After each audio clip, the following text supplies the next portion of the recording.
Hello viewers, welcome to Critic Kuber. இந்த வீடியோவில் நம்ம என்ன பார்க்க போகிறோம்னா வாழை படத்தோட ரிவ்யூ தான் பார்க்க போகிறோம்.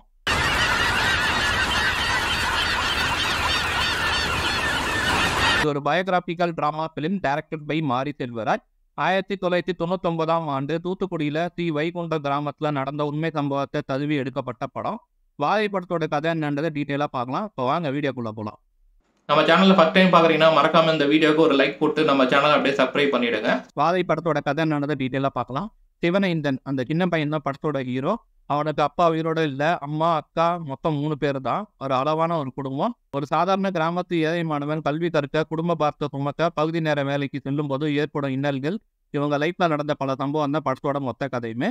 அரசு பள்ளியில் படிக்கிற மாணவரான சிவனேந்தன் ஆசிரியரான நிக்கிலா விமல் 2 பேருக்குள்ள இருக்கிற பெரும் அன்பை உறவை ரொம்ப அழகாக காமிச்சிருக்காரு. நம்ம கடையில் போய் வாழைப்பழம் வாங்குறோம், ஆனால் அதுக்கு பின்னாடி எவ்வளோ உழைப்பு இருக்குது, அது கடைக்கு வரதுக்கு முன்னாடி எப்படி போய் எல்லாம் கஷ்டப்பட்டு தூக்கிட்டு வராங்கன்னு படம் முழுக்க காமிச்சிருக்காரு. வாழை தோட்ட தொழிலாளர்களின் வாழ்வியல்ல போராட்டங்களும் வாழ்க்கையின் வேதனைகளையும் வலிகளையும் யதார்த்தத்தையும் வெளிப்படுத்தியிருக்காங்க. ஃபர்ஸ்ட் ஹாஃப் ஃபுல்லாகவே ஜாலியாக காமெடியாக கலகலன்னு போகுது. சிவனேந்தன் சூப்பர் ஸ்டார் ரஜினிகாந்தோட ஃபேனு. அவனோட க்ளோஸ் ஃப்ரெண்டு சேகர், அந்த பையன் பார்த்தீங்கன்னா உலகநாயகன் கமல்ஹாசனோட ஃபேனு.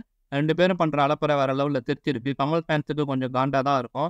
ஏன்னு கேட்காதீங்க, படம் பாருங்க உங்களுக்கு புரியும். செகண்ட் ஹாஃப் நல்லா ஸ்பீடாக போச்சு. 2.25 மணி நேரம் போனதே தெரியல. வாழை படத்தோட பாசிட்டிவ்ஸ் என்னன்னு பார்க்கலாம். சினிமாட்டோகிராஃபி, தேனி ஈஸ்வரோட சினிமாட்டோகிராஃபி அல்டிமேட்டாக இருக்குது. வாழைத்தோப்பு பச்சை பசேல்னு இருக்கிற கிராமத்தை அழகாக காமிச்சிருக்காரு. 2-3 ரெட்ரோ சாங் வச்சிருக்காங்க, பழைய சாங்கு. குறிப்பாக அந்த பஞ்சு மிட்டாய் தேலக்கட்டி சாங்கு வேற ஒரு வருஷனாக காமிச்சிருக்காங்க. படம் ரொம்ப ரூட்டடாக ஆர்கானிக்காக இருக்குது. ஃபர்ஸ்ட் சாங் பொறுத்த வரைக்கும் சிவனேந்திரா நடித்த அந்த பொன்வேல், அதுக்கப்புறம் சேகரா நடித்த ராகுல், அதுக்கப்புறம் பார்த்தீங்கன்னா கலையரசன், நிக்கிலா விமல், திவ்யா, ஜானகி, அதாவது சிவனேந்திரனோட அம்மாவாக நடிச்சிருப்பாங்க. எல்லாருமே வேற லெவலில் ஒரு பர்ஃபார்மன்ஸ் கொடுத்துருக்காங்க. திருநெல்வேலியில் வட்டார வழக்கு பேசுகிற மாதிரி போர்ட்ரேட் பண்ணியிருக்காங்க. அடுத்ததாக பார்த்தீங்கன்னா சந்தோஷ் நாராயணனோட பின்னணி இசை சிறப்பாக இருக்குது. இந்த படத்துக்கு பெரிய உயிரோட்டமாக அவரோட மியூசிக் அமைஞ்சிருக்கு. ஃபர்ஸ்ட் ஆஃப் 2 சாங்ஸ் விஷுவலாக பார்க்க சூப்பராக இருக்குது. கிளைமேக்ஸில் அந்த ஒப்பாரி சாங், பாதவத்தி சாங் கண்டிப்பாக பார்க்குற எல்லாரையும் கண்கலங்க வைக்கும். டயலாக்ஸ் பொறுத்த வரைக்கும் பார்த்தீங்கன்னா 2 டைலாக் செம்மையாக இருந்தது. கலையரசன் அந்த புரோக்கர் கிட்ட பேசுகிற வசனம், அதுக்கப்புறம் சிவனேந்தனோட அம்மா அவங்க அக்கா கிட்ட பேசுகிற டைலாக்லாம் பிரமாதமாக இருக்குது. கிளைமேக்ஸ் தான் இந்த படத்தோட பெரிய படம். ஹார்ட் ஹிட்டிங்கான ஒரு கிளைமேக்ஸ், பெரிய இம்பாக்டை கிரியேட் பண்ணியிருக்கு.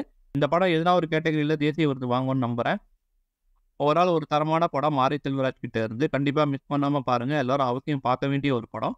Critic Kuber rating 3.75 out of 5.